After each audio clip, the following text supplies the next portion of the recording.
Rama and Sita and Lakshmana kept going south through Dandaka forest until they reached the Godavari River. Lakshmana built them a house near the river in a place called Panchavati, not far from a hillside cave. One morning, soon after they had arrived, they were sitting out in the open near the house when out from the forest came the Rakshashi, Surpanaka, Ravana's sister.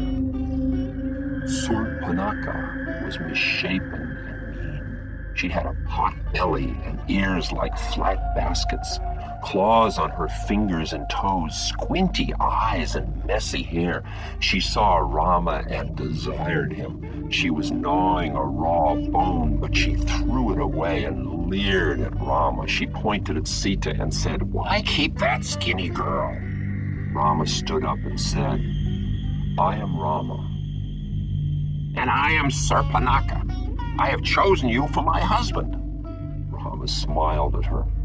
"But you see, I'm already married. To a proud woman like yourself, a co-wife is misery. Don't think more about it." Surpanaka cried, "I see the trouble." She rushed at Sita and held out before her her claws curved like elephant hooves. But Lakshmana caught her. He took the gold-handled knife from his belt and he swiftly cut off Surpanaka's ears.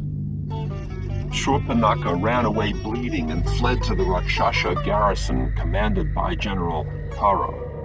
She flung up her arms and fell at Kara's feet, wailing, "I've been attacked!" "Sound the alarm," Kara shouted. A Rakshasa soldier smashed a big hanging brass plate with a metal mace. Kara yelled at Surpanaka, "Where are they?" She yelled back, "Panchavati!"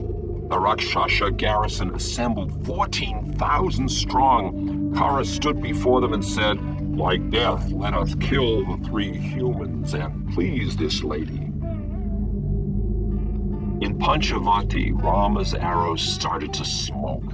Rama said, "Lakshmana, we have sharply angered them. Hide with Sita in that cave and cover the mouth with trees." Rama stood alone, glancing up into the sky. His lips shook with anger and his eyes were red with blood. The Rakshasas came, flying low just above the trees. When they saw just one man facing them, they hesitated. Rama called out, "Stop if you value your lives." Kara looked around, saw no one else but Rama, and waved his arm. The invincible legion of Dandaka attacked. Rama killed them all, 14,000 Rakshasa warriors and General Kara. His golden arrows swept the sky like yellow lightnings. There was no escape. Surpanaka was watching at a safe distance. She dove into the earth and flew by Rakshasa power through the solid stone right under the southern ocean. She surfaced in Ravana's palace and ran up the stairs to the throne. Her heirs were gone. The court of the demon king fell silent from shock, and Ravana rose and cried, "Who dares?" Surpanaka said, "Kara is dead." "What?" cried Ravana. "And all his soldiers." Ravana beckoned with his 10 left hands. Rakshasa physicians hurried forward and restored Surpanaka's ears. Ravana beckoned her to sit down and said, "Now tell me." "I am the only one still alive," said Surpanaka. "Dandaka is bathed in blood." Ravana's eyes danced in his head like fiery coals. "Who did it?" "Rama." "Who is Rama?" "A prince." "A man?" Ravana looked closely at his sister. "How many millions were in his army?" "He had no army." "What gods helped him?" "No gods. He fought alone. Rama looks like a hermit, but it's only to destroy you that he has come. And here you sit, lost in pleasure. You're not going to do anything, are you?" "Enough," roared Ravana. "Who cares what mere men do? Dandaka is a worse wasteland than the back of the moon. There's nothing worth having there anyway." Surpanaka said, You don't know Rama. You'll let the best bowman in the world live on your land with his brother and his fair wife, Sita? Sita? Whomever she embraces will outgain the gods in happiness.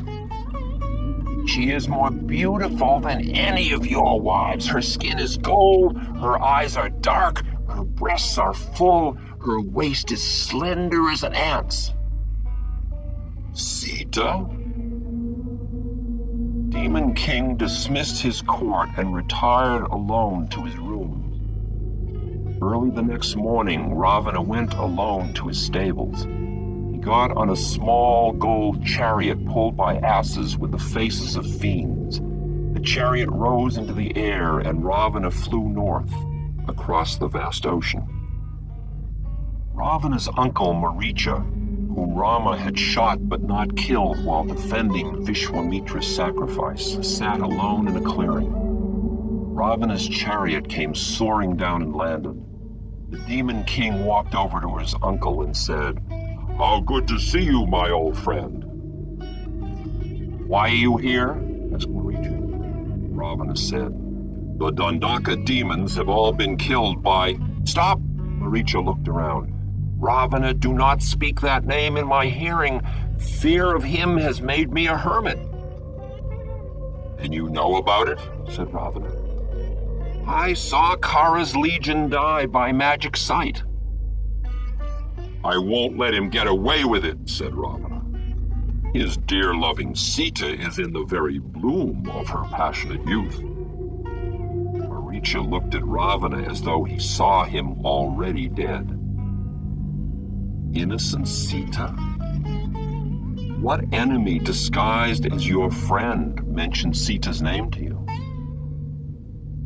"Shurpanaka. They attacked her unprovoked."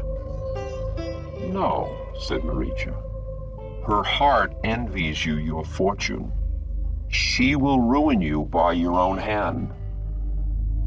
"I will steal Sita by deception, and he will die of shame." "Give this idea away, Ravana. This greed will draw you swiftly to your doom."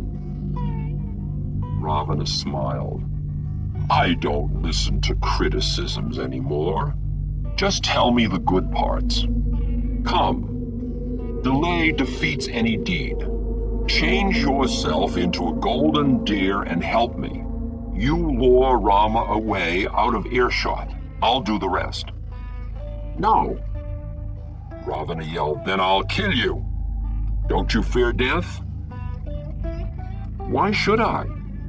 But still, Ravana, it is better to be killed by the better person.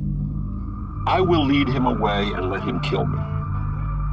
Maricha sadly tidied up his few old possessions and quickly performed his own funeral. Then they were on Ravana's chariot going through the sky to Panchavati. Ravana landed the chariot some distance from Rama's house. He crept up close to the house, leading Maricha by the hand. Ravana said, "There they are." Maricha became a deer. His face was of living blue sapphire, like a moving mask made of a blue mirror. His antlers were ivory-tipped with moonstone points, and his hooves were glassy black flint. His lighted eyes were of violet amethyst. There were silver spots in his sides, and when he danced like a deer, his golden hair ran the light in rays over his body. The other deer scented a rakshasa and fled from Maricha as he approached Rama's house. The tigers drew back and did not dare to roar. Maricha ran past Rama's house, then stopped and turned and lay down nibbling leaves. Sita saw the deer. She called, "Rama, come quickly. Can you catch him?" Lakshmana came up and said, "There is no such deer on earth. That is an illusion." Rama strung his bow and took one arrow. "Wait here with Sita. I'll try to get him alive." Lakshmana said, "See how his shape seems to shift and change around the edges?" "I'll be careful," said Rama. "If that is a Rakshasa illusion, I'll destroy it." Then Maricha went away, running and jumping. Rama went after him. Maricha tempted Rama farther and farther from home, and Rama began to lose sight of him. The golden deer reappeared, and Rama saw him through the stark trees of Dandaka. Rama shot a gold arrow and hit the lovely deer through his heart. Maricha leapt up high as a palm tree, then fell on his back, and at the point of death resumed his true form. A black demon lay there dying. Rama ran up holding his diamond and rainbow bow. With his last breath, Maricha shouted in Rama's voice, "Help me!" He threw back his head and died. Maricha's cry was much louder than any man could shout. Rama knew they would hear it at Panchavati, but could not hear him from where he stood. Every hair on Rama's body was on end.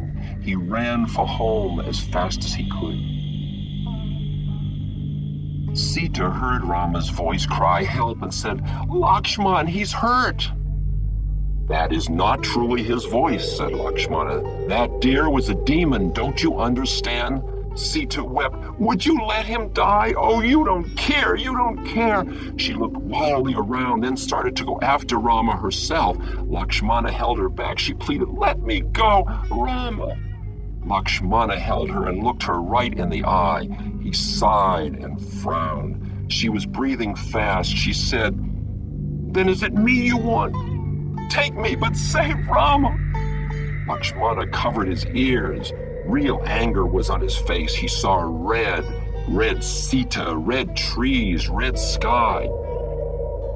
"First you sent Rama away to fetch you an illusion," he said. "Now you order me to obey a false voice. Don't move." Lakshmana looked out into the forest. He drew a circle around Sita on the ground with the tip of his bow. "Do not step out of this circle and do not cross this line," said Lakshmana. "Let these trees witness that I have done right." Sita was paying no attention. Lakshmana thrust out his lower lip in anger. He took his quiver, entered the edge of the forest, and was out of sight. The Rakshasa king watched him go.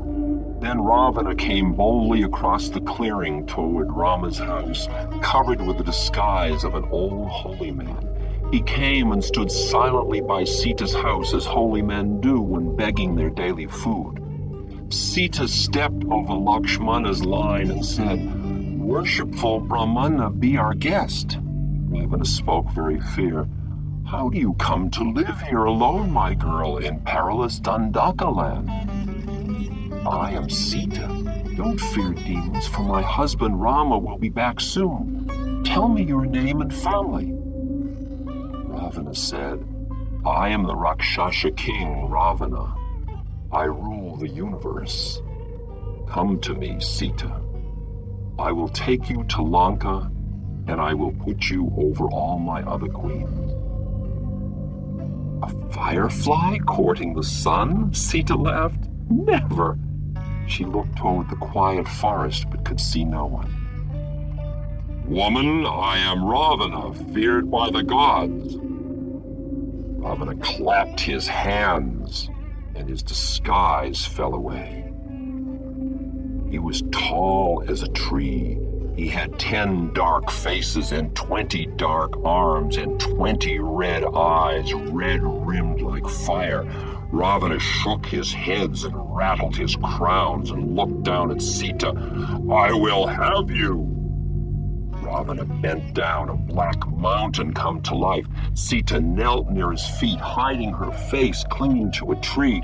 Ravana lifted her, and his demon chariot came to meet him through the air. Sita cried, "Rama, Rama," and struggled to get free, but it was useless. Ravana was on the chariot holding Sita like a fireball in his bare arms, and the chariot began to move south. Then Sita saw a great huge vulture asleep high in a treetop and cried to him, "Tell Rama!" The vulture awoke. He raised his neck and looked hard after Ravana's passing chariot with round green eyes. Swiftly he spread his wings and overtook the demon car. He softly spoke to Ravana, "Brother Ten Necks, I am Jatayu, the vulture king. Do not harm Sita. Free her or die, for not in safety will you carry her from my land." Ravana kept on going. Jatayu hooked a talon through Ravana's chariot rail, a claw as long and curved as an elephant's tusk. Jatayu tore the rail away, and on the wind of his wings he gently lifted Sita out of Ravana's hands and set her down unharmed beneath a tree. Ravana cried out in shock and rage. He turned the chariot to attack and flew at the vulture king. Jatayu clawed the armor from Ravana's back.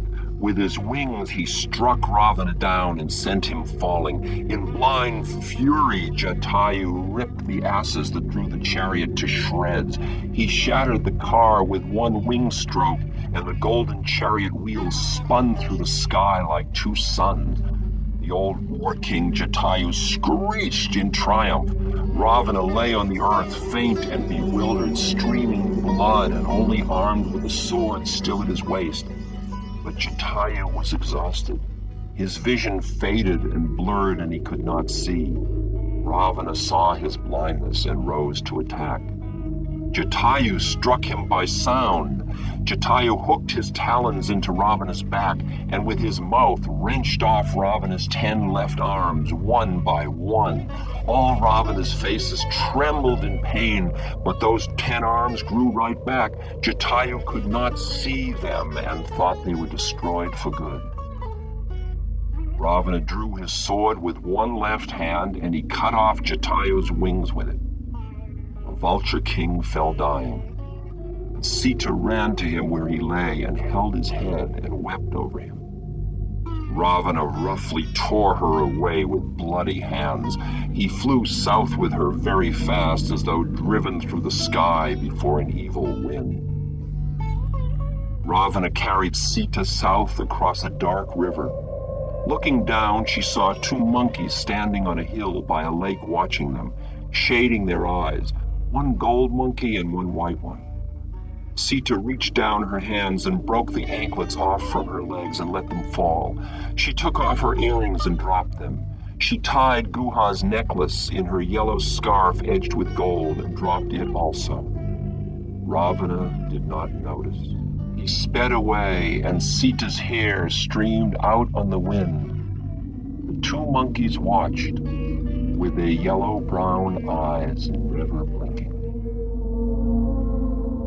Ravana brought Sita to his palace in the city of Lanka. He said, "You will not see Rama again. Here you have no husband, so there can be nothing wrong in our love." "To hell with you," said Sita. "You took me like a thief and barely made it past an old vulture." "Quiet!" Ravana screamed at her. Then at once he composed himself. "My dear, capture is a good way to get a wife. I will wait for you to love me. Come inside with me, change your clothes, and rest." "I won't enter your kennel." "Damn you!" Ravana summoned his Rakshashis.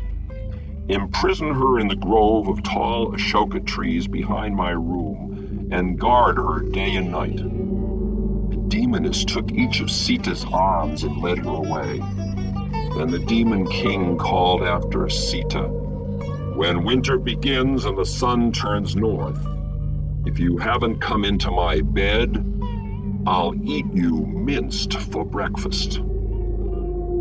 In his high heaven, Lord Brahma summoned Indra and said, "Sita must not die in Lanka." Lord Indra waited until night. Then, taking the goddess Sleep for his companion, he approached Lanka, carrying a bowl of heavenly wheat and butter. Sleep spread out her arms over Lanka. The Rakshashis guarding Sita fell asleep. Indra entered the Ashoka grove and touched Sita lightly so she awoke. I am Indra, the Lord of Heaven. Good fortune to you, my lady. I bring you food. Eat this, and never will you hunger or thirst for a year. Sita took a little wheat and dropped it to earth. Whether Rama lives or has died, let this nourish him. Then she ate. Indra said, Sita, you haven't on your body any sign of widowhood. Rama will rescue you.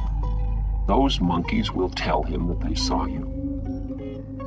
And Jatayu? By the gods, said Indra, Jatayu has had a place in heaven for 1,000 lifetimes, but he won't use it. He won't be born anything but a bird, and he loves earth. Again and again he gives his life for what's right, never once wondering should he do it or not, nor reflecting will it do any good, nor would it be better to live to fight another time. Ah, Sita, I think Jatayu is very wise. Sita smiled at Indra.